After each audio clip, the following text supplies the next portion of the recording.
So the Galaxy S27 Ultra is getting this massive upgrade, but at the same time, Samsung may be changing the entire way it separates the lineup. Plus we've got 5 more updates on this phone, so let's get into it.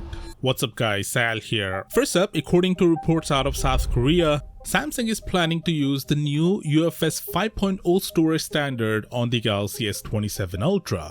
And honestly, this is a pretty big deal because UFS 5.0 is expected to be almost twice as fast as UFS 4 or 4.1 storage we currently have on the S26 Ultra. And you're actually gonna notice that speed everywhere. Apps should open faster, games should load quicker, multitasking should feel snappier, even the camera should benefit because when you're taking higher megapixel photos, the phone has to process a huge amount of data instantly. Faster storage means it can do that much quicker. But where you'll probably notice the biggest difference is with AI. Features like photo editing, live translation, video generation, object removal, and whatever other AI buzzword Samsung invents by next year all rely on moving massive amounts of data around quickly. So if the storage is faster, those features should happen faster too with less waiting. And of course, file transfers should also be much quicker. But here's the weird part.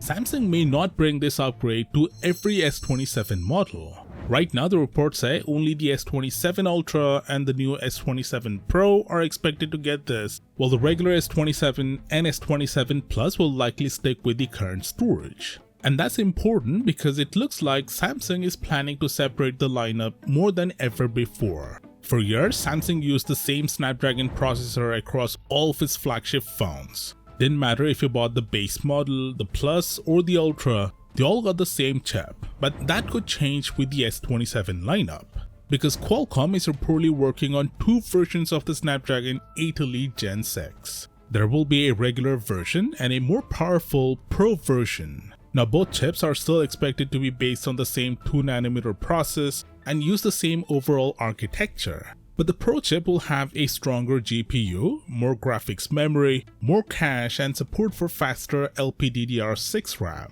So no, this is not going to be some massive difference where the regular chip suddenly becomes slow, but there will be a difference. Which means the regular S27 and S27 Plus could use the standard Snapdragon chip, while the S27 Pro and the S27 Ultra get the better Pro version. Basically, Samsung may finally be doing what Apple has been doing for years: buy the expensive phone, get the better chip.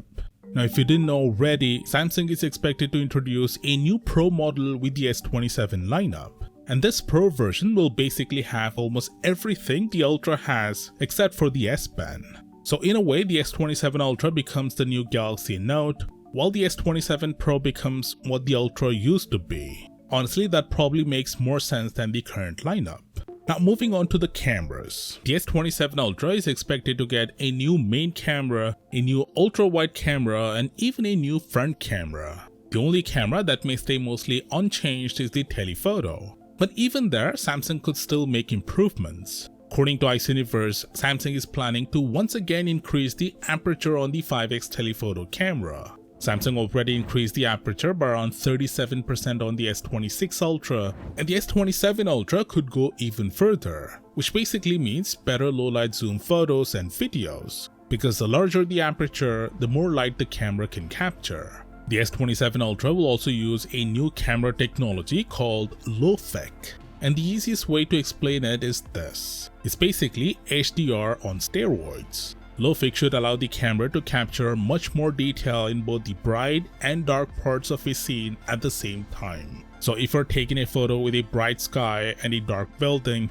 the sky shouldn't look blown out and the building shouldn't turn into a shadowy mess. If Samsung gets this right, it could end up being one of the biggest camera upgrades on the S27 Ultra. Now let's talk about the battery. I've seen a bunch of reports claiming the S27 Ultra will finally use a silicon carbon battery, but honestly, I don't buy that. The rumor comes from a tipster that doesn't even have a good track record. But at the same time, I do think Samsung is finally going to increase the battery capacity, because Samsung is already expected to raise the battery size on the Z Fold 8 to 5000 mAh, so there's a good chance the S27 Ultra gets a bump too.